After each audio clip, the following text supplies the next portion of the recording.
Shalom, semoga kita semua sehat, sukacita, dan semangat dimanapun kita saat ini berada dan bagaimanapun keadaan kita. Pada kesempatan ini kita akan belajar kebenaran firman Tuhan dengan topik berdoa. Sebelumnya kita satukan hati, kita berdoa. Kepada Tuhan kami yang hidup, penguasa langit dan bumi, kami bersyukur dan memuji Engkau ya Allah. Kami meninggikan Engkau untuk semua kasih dan karunia-Mu di dalam kehidupan kami. Untuk semua kemurahan-Mu yang sangat sempurna dan sangat nyata bagi kami ya Tuhan. Tidak ada yang bisa membandingkan kasih dan kesetiaan-Mu ya Tuhan. Kami percaya Engkau Allah yang mengendalikan segala sesuatu, bahkan yang mengendalikan kehidupan kami. Bahkan Allah yang mengizinkan segala sesuatu terjadi untuk tujuan mulia dan tujuan baik oleh-Mu ya Tuhan. Pada kesempatan ini kami akan belajar firman Tuhan tentang berdoa. Maka biarlah Roh Kudus-Mu ya Tuhan yang bekerja di dalam hati dan pikiran kami masing-masing, sehingga kami menjadi orang-orang yang setia berdoa. Lewat doa kami diubah, bahkan juga kami membawa perubahan lewat kami berdoa setia kepada Tuhan. Dan mohon Tuhan untuk hamba-Mu yang tidak layak ini ya Tuhan, Engkau kiranya menguduskan dan melayakkan ya Allah, sehingga nama-Mu sajalah yang dimuliakan dan ditinggikan lewat kebenaran firman-Mu ya Tuhan.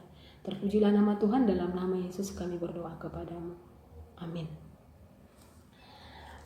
Baik teman-teman, topik yang akan kita bahas itu doa dengan tema tetaplah berdoa.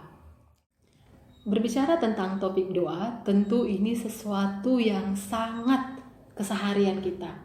Ini bukan hal yang asing untuk kita bahas. Kalau kita sejenak mengevaluasi diri kita dalam berdoa ini, kita pada bagian yang mana? Apakah kita orang yang sangat semangat berdoa, orang yang biasa-biasa aja berdoa, atau orang yang malas berdoa? Atau kita mengatakan, aku mengalami itu semua, kadang semangat, kadang biasa aja, atau ya kadang malas begitu. Kita pada bagian yang mana? Tentu itu adalah sebuah perjuangan. Karena hidup kita itu selalu dinamis. Demikian juga perjalanan rohani kita dan kehidupan doa-doa kita. Tetapi apakah ketika kita mengatakan dinamis kehidupan rohani kita, kadang ada jatuh bangun dan kita akhirnya tidak memotivasi di diri kita bahwa aku akan pada bagian orang yang semangat berdoa, orang yang sungguh-sungguh berdoa, orang yang selalu setia berdoa, orang yang akan selalu tetap dan tekun, bahkan orang-orang yang selalu menjadi pendoa untuk membawa perubahan. Pasti kita pada keinginan itu, pada harapan itu. Karena sebagai seorang murid atau pengikut Kristus, tujuan kita adalah seperti yang Allah mau, seperti yang Allah inginkan. Karena kalau kita mengatakan bahwa kita pengikut Kristus tapi kita orang yang malas berdoa, akan menjadi tanya besar. Atau kita mengatakan pelayan tapi kita biasa-biasa aja berdoanya, itu juga menjadi sebuah tanda tanya besar. Karena kalau kita belajar kembali kepada firman Tuhan, nanti akan kita pelajari dari Tesalonika, dikatakan seperti tema kita, 1 Tesalonika 5 ayat 17, tetaplah berdoa. Itu nasihat firman Tuhan kepada tetaplah. Nah, pada bagian itu sesungguhnya memang bahwa kita orang Kristen harus tetap berdoa. Tetapi tadi pertanyaan kembali kepada kenyataan atau faktanya. Sering kita mengalami dinamika kerohanian. Nah, bagaimana kita untuk melatih diri kita? Itu yang poin paling penting. Bagaimana kita melatih tubuh kita, pikiran kita, hidup kita, sehingga memang kita menjadi orang-orang yang tetap berdoa. Bukan karena kondisi kita baik-baik saja, bukan karena kondisi kita pun terpuruk maka kita tetap berdoa. Bukan, tetapi dalam segala keadaan. Nah, kita akan belajar kebenaran firman Tuhan itu. Akan kita baca dari 1 Tesalonika 5 ayat 15 sampai 22. Saya bacakan. Perhatikanlah supaya jangan ada orang yang membalas jahat dengan jahat, tetapi usahakanlah senantiasa yang baik terhadap kamu masing-masing dan terhadap semua orang. Bersukacitalah senantiasa, tetaplah berdoa. Mengucap syukurlah dalam segala hal, sebab itulah yang dikehendaki Allah di dalam Kristus Yesus bagi kamu. Janganlah padamkan roh, dan janganlah anggap rendah nubuat-nubuat. Ujilah segala sesuatu, dan peganglah yang baik. Jauhkanlah dirimu dari segala jenis kejahatan. Pada bagian Tesalonika ini adalah sebuah nasihat ya. Dan ini juga pada topiknya kalau di dalam 1 Tesalonika 5 ini, pasal 5 ini itu judulnya adalah berjaga-jaga. Tentu kata-kata berjaga-jaga ini sangat tepat untuk kita memang sebagai orang Kristen kita hidupi dan selalu ada di benak kita. Berjaga-jagalah setiap saat. Karena kita tidak tahu apa yang akan selanjutnya terjadi dalam hidup kita, apa yang akan kita hadapi.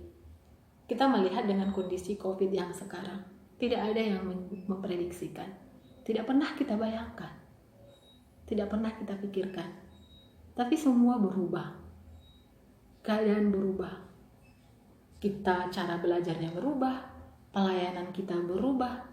Bahkan saat ini kita pun dalam daring ini, dalam jam 2 ini adalah sesuatu yang baru bagi kita. Tetapi dalam semuanya itu kita tidak membatasi diri.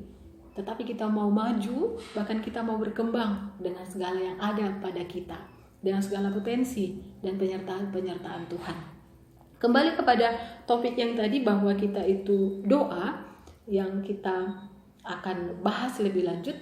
Di dalam ayat 15 pada bagian ini katakan, perhatikan supaya jangan ada orang membalas yang jahat dengan yang jahat.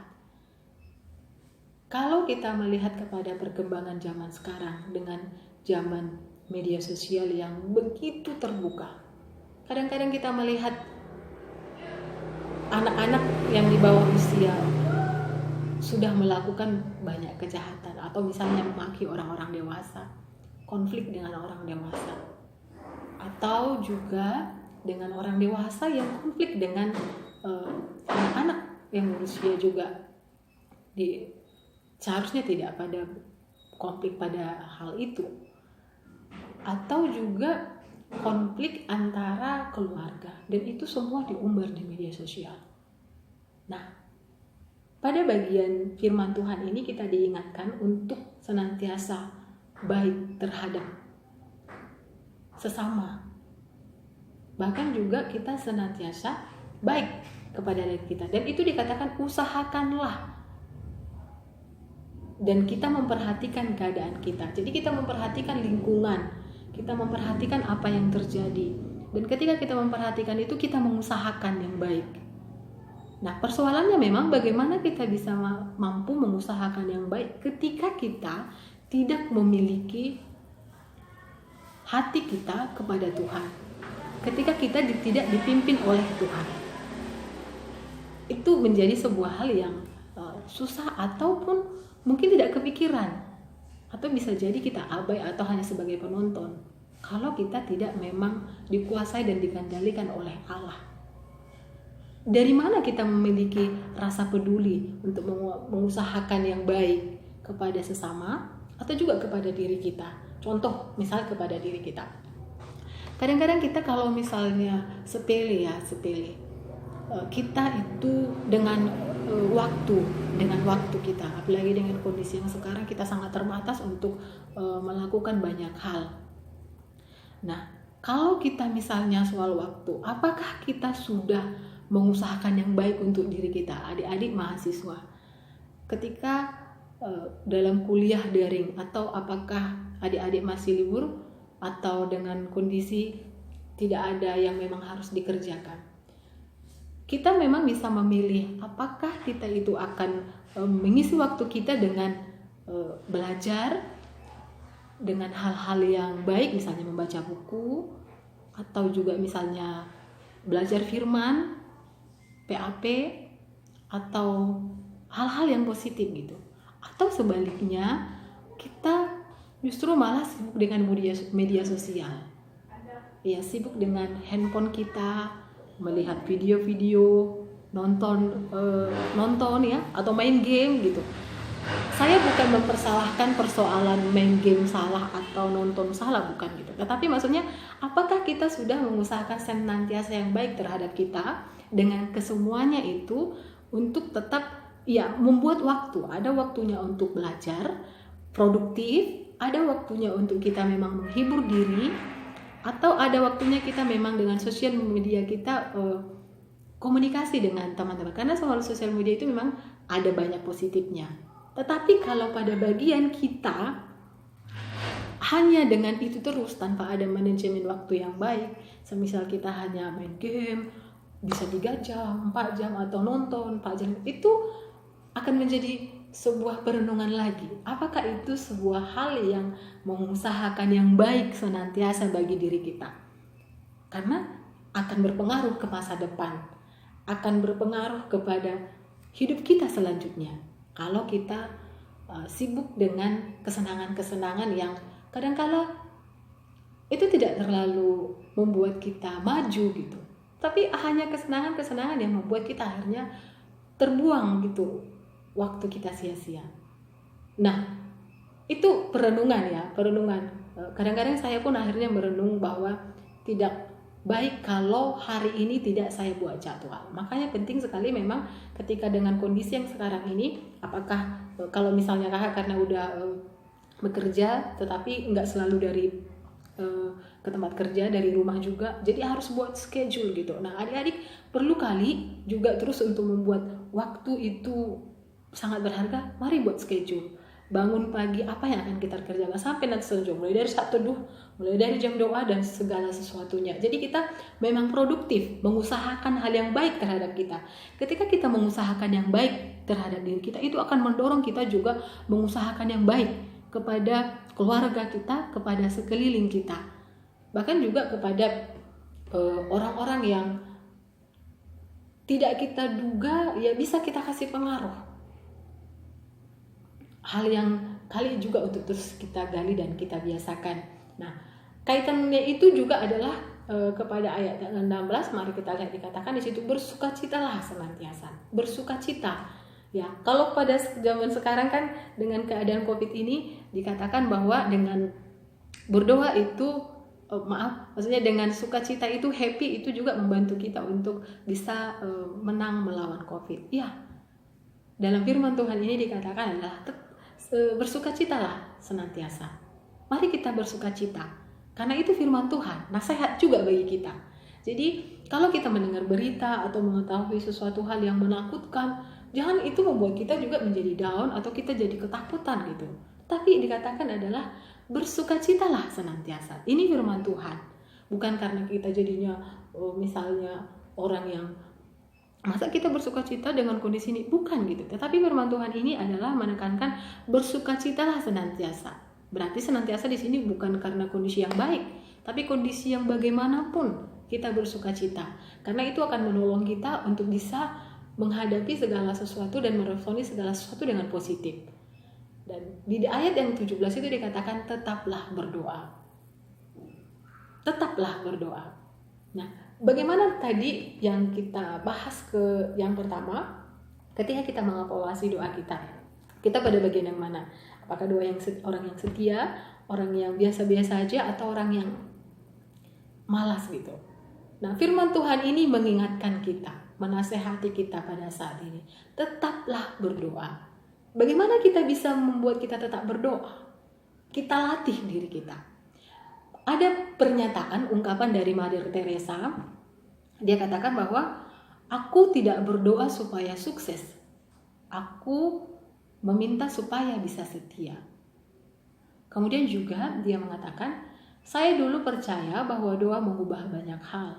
Tetapi sekarang saya tahu bahwa doa mengubah kita dan kita mengubah banyak hal.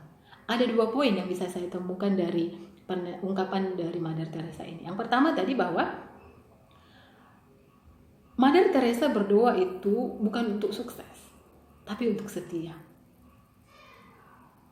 Kemudian poin yang kedua, Mother Teresa itu mengatakan dia berdoa, dia melihat bahwa doa itu mengubah dia, mengubah kita, mengubah orang-orang di sekelilingnya. Dan itu bisa mengubah banyak hal. Jadi kalau kita berdoa, itu juga menjadi sebuah perenungan. Apakah ketika doa kita tidak terjawab, akhirnya kita jadi malas berdoa? Apakah ketika seolah-olah Tuhan jauh dan mengabaikan kita, akhirnya kita tidak lagi datang berdoa? Atau misalnya dengan keadaan sekarang, bukan 1-2 orang, saya rasa kita sangat serius mendoakan keadaan COVID agar segera berlalu.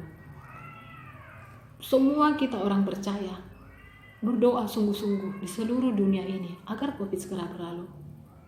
Apakah Tuhan tidak akan mengabulkan? Apakah Tuhan nggak sanggup? Pasti Tuhan sanggup. Tapi kenapa Tuhan izinkan terjadi keadaan ini? Kita mengamini bahwa Tuhan punya tujuan mulia. Lalu apakah kita akan berhenti berdoa ketika tidak tercapai apa yang kita doakan?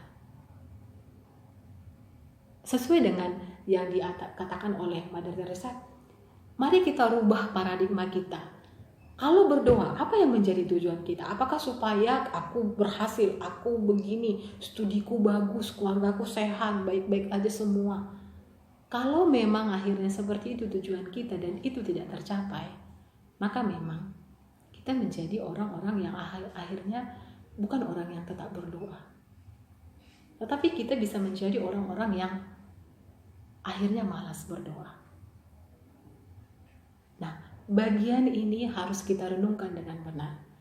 Jadi kalau begitu, kalau kita misalnya doa kita seolah-olah tidak dikabulkan oleh Tuhan, apa yang harus kita lakukan sebagai orang-orang percaya? Tetaplah berdoa. Tetaplah berdoa. Dan ketika sulit berdoa, ketika kita merasa sangat sakit dengan keadaan kita yang kita rasakan, ketika kita merasa juga bahwa semua terasa rumit dan tidak ada yang mengerti dan peduli, tetaplah berdoa. Di dalam Mazmur 31 ayat 23, mari kita baca firman Tuhan ini. Mazmur 31, saya akan bacakan untuk kita semua. Mazmur 31 ayat 23 dikatakan, "Aku menyangka dalam kebingunganku aku telah terbuang dari hadapan matamu. Tetapi sesungguhnya Engkau mendengarkan suara permohonanku ketika aku berteriak kepadamu minta tolong." Sesungguhnya Allah mendengar kita dengan semua jeritan hati kita. Persoalannya adalah apakah kita tetap setia kepada Tuhan. Seperti tadi yang Mother Teresa katakan, kita berdoa bukan untuk sukses, tapi untuk setia. Tetaplah berdoa. Apakah kita melihat jawabannya langsung Tuhan jawab atau tidak? Nah, selanjutnya teman-teman, mari kita lihat kalau misalnya juga kita dalam berdoa itu semisal kita merasa seperti kayak rutinitas gitu, seolah-olah ya biasa-biasa aja gitu. Kita berpikir bahwa ya doa gitu. Itu juga menjadi sebuah evaluasi dan perenungan yang harus kita rubah dalam sikap kita berdoa. Bahwa setelah kita menyadari atau dalam perjalanan rohani kita, bagaimana sebenarnya kita bisa memimpin diri kita untuk tunduk kepada apa yang Allah mau. Untuk kita memang benar-benar mau mendengar apa yang Allah inginkan sebenarnya di dalam hidupku, dalam doa. Jadi kita pun ketaatan kita dalam berdoa terhadap pertumbuhan sangat signifikan pengaruh dari ketika kita berdoa terhadap pertumbuhan rohani kita. Harus benar-benar memang kita evaluasi saat kita berdoa, hal apa yang sudah kita alami. Artinya pertobatan apa yang sudah kita dapat. Kalau kita berdoa tapi tidak bertobat, itu harus bertobat. Artinya, masa kita berdoa tapi tidak mengalami pertobatan? Lalu di mana Allah bekerja? Bukankah ketika kita berdoa, kita mengimani Allah bekerja? Nah, hari ini yang harus benar-benar kita yakini bahwa ketika saya berdoa, maka akan ada pertobatan hari demi hari di dalam diri saya. Kejujuran saya semakin benar di hadapan Tuhan.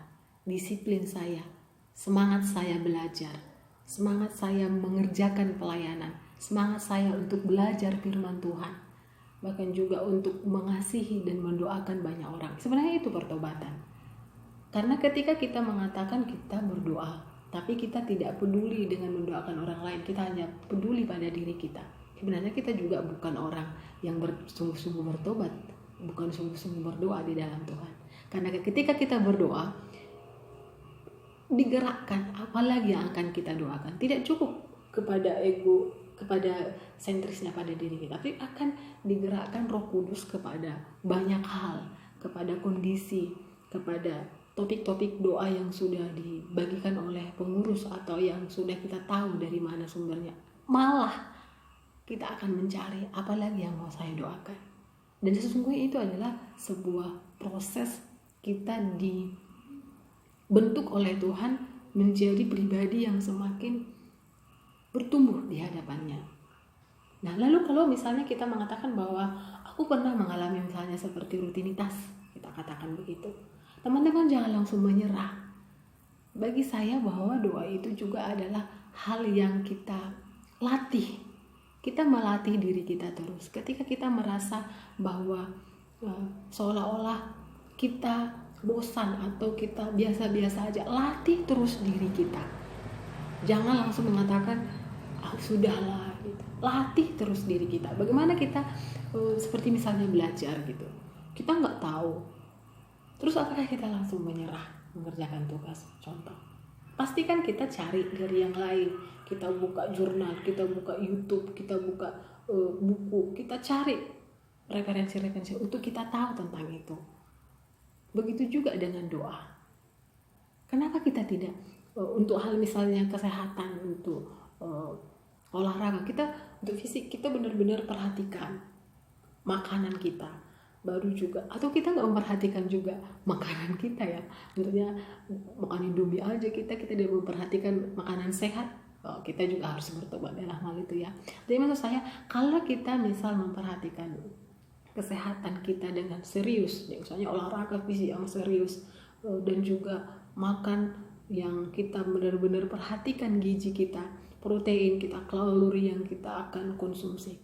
Nah, kenapa dengan doa kita, dengan kondisi rohani kita tidak mau sungguh-sungguh perhatikan apa yang rohaniku butuh, apa yang rohaniku sangat harapkan. Mari kita serius memikirkan itu dan melatih diri kita untuk itu, karena itu sangat penting. Nah, kenapa pentingnya rupanya? Kenapa rupanya kalau misalnya kita tidak berdoa, apa pentingnya gitu? Nah, hal ini yang harus kita renungkan dan harus kita benar-benar bertobat. Kalau kita mengatakan kenapa harus berdoa begitu? Ya udah aku bertobat, ya udah aku setia berdoa untuk diriku dan keluargaku. Tidak cukup di situ, karena berdoa itu kita digerakkan oleh Tuhan. Dan kalau misalnya kita berdoa pada satu hal, percaya nanti Roh Kudus akan kita rasakan. Ini doakan lagi, ini doakan lagi, ini doakan lagi. Dan itu tidak kita buat-buat, tapi itu sesuatu yang kita rasa Roh Kudus menggerakkan kita untuk berdoa untuk itu.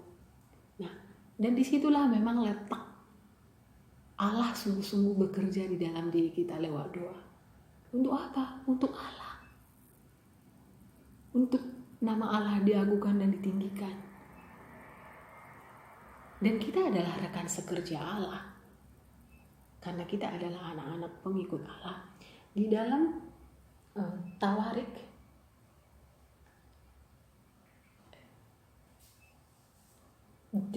dua Tawarik 30 ayat 27. Kalau saya baca 2 Tawarik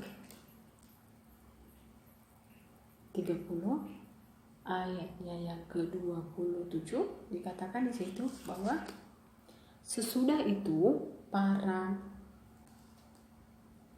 imam Lewi bangun berdiri dan memberkati rakyat. Suara mereka didengar Tuhan dan doa mereka sampai ke tempat kediamannya yang kudus di sorga. Ini adalah tentang perayaan Paskah, di mana pada saat itu Hizkia mengirim pesan kepada seluruh Israel dan Yehuda, bahkan menulis surat kepada Efraim dan Manasye supaya mereka datang merayakan Paskah bagi Tuhan Allah orang Israel di rumah Tuhan di Yerusalem. Perayaan kepada Tuhan, menyenangkan hati Tuhan dan memuliakan Tuhan. Sampai akhirnya juga suara mereka didengar dan doa mereka sampai ke tempat kediamannya yang kudus di surga. Sebenarnya kita adalah juga orang-orang rekan sekerja Allah. Orang-orang yang dibutuhkan berdoa bagi bangsa kita, bagi gereja kita, bagi pelayanan kita, bagi keluarga, bagi dunia ini, sehingga Allah dengar dan berkenan memberkati bangsa kita, memberkati pelayanan kita, memberkati keluarga, memberkati Indonesia yang sangat kita kasihi, para tenaga medis yang sekarang sedang berjuang dalam mengerjakan pelayanan yang luar biasa kepada para pasien, bahkan juga kepada pemerintah kita. Akhirnya Tuhan berkenan dan menolong pemerintah kita dalam mengatasi ekonomi sekarang.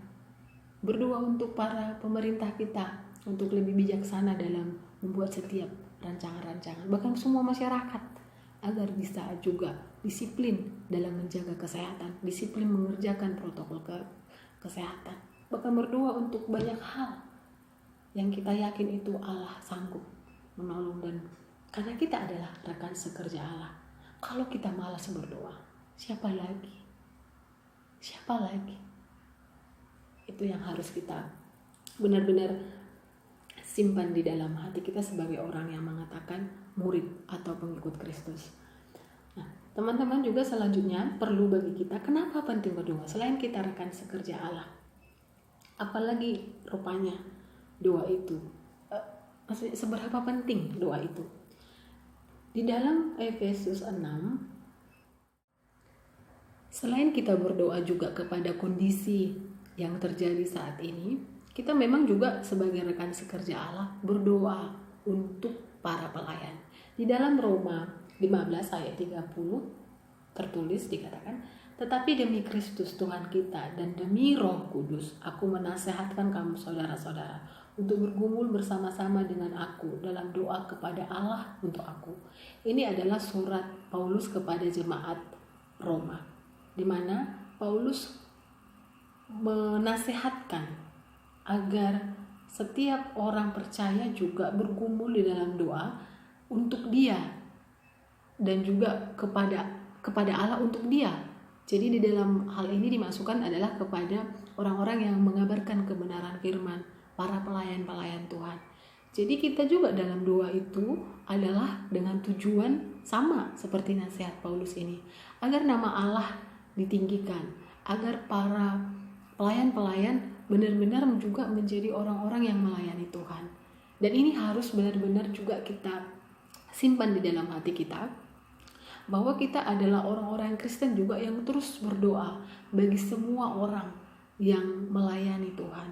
Nah, tentu dengan kondisi COVID ini kita melihat banyak ibadah-ibadah yang berubah, metode ibadah yang berubah.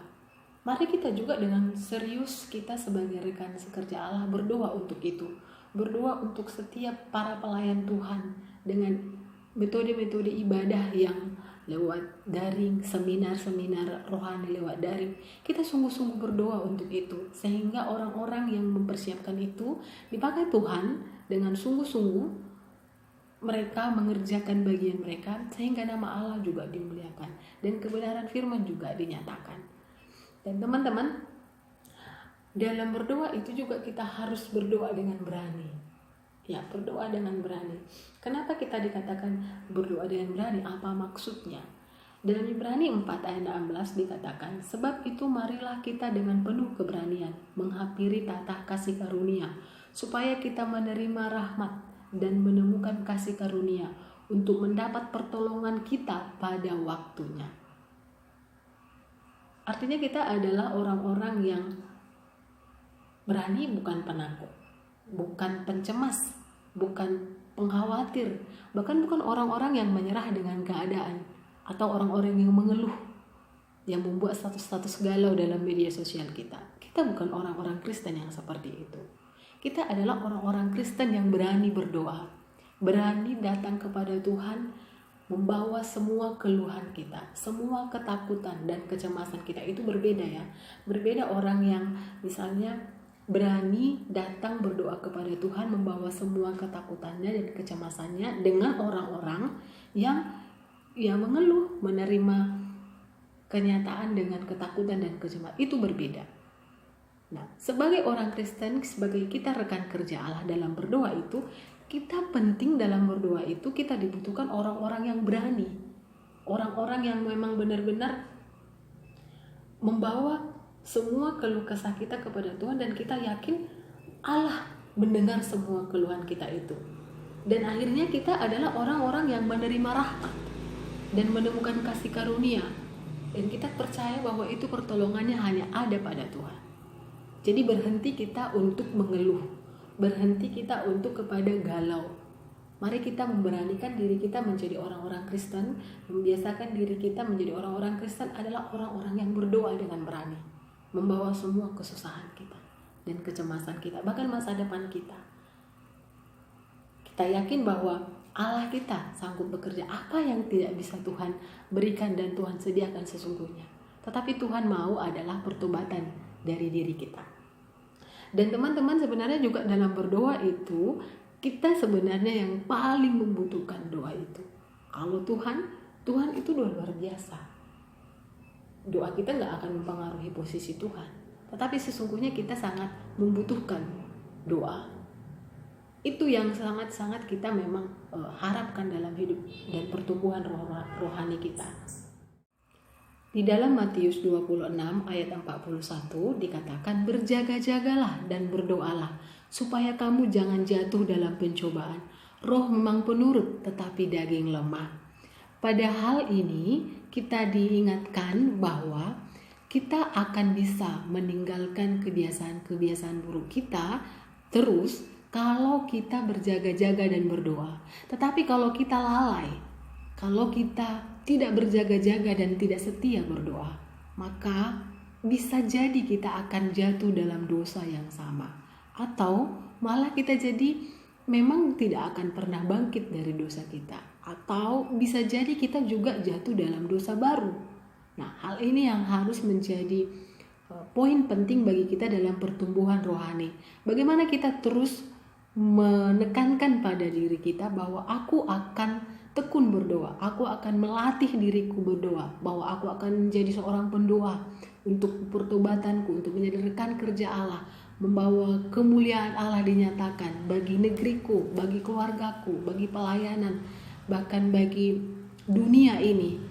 Mari kita bertekad kepada hal itu, bahwa saya memilih, saya adalah pendoa yang setia, bahwa saya memilih, saya pendoa untuk saya setia untuk kemuliaan Tuhan dan saya bertobat.